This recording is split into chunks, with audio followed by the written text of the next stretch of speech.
तुम्हाला WhatsApp आत्ताच्या आत्ता सिक्युअर करायचं आहे जेणेकरून कुठेही फ्रॉड होणार नाही किंवा कोणतीही चुकीची लिंक तुमच्याकडे येणार नाही आणि तुमचं बँक अकाउंट रिकामी होणार नाही आणि तुमची वैयक्तिक माहिती देखील सेफ राहील।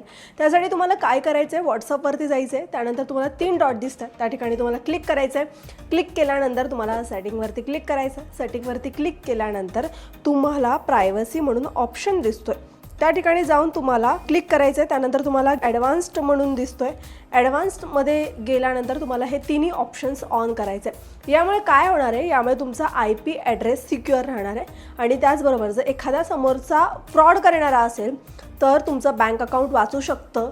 WhatsApp काय करतं, समोरचा जो कोणी फ्रॉड करणारा असेल त्यांचा नंबर आपोआप WhatsApp ब्लॉक करतं, जेणेकरून तुमची वैयक्तिक माहिती देखील सेफ राहील आणि तुमचं बँक अकाउंट देखील सेफ राहील। हा व्हिडिओ जास्तीत जास्त तुमच्या मित्रमैत्रिणींपर्यंत शेअर करा आणि अजून कोणत्या नवीन विषयांवर माहिती हवी हे कमेंट बॉक्समध्ये सांगाच। पण सगळ्यात महत्त्वाचं म्हणजे मला फॉलो नसेल केलं तर लगेच फॉलो करा। धन्यवाद।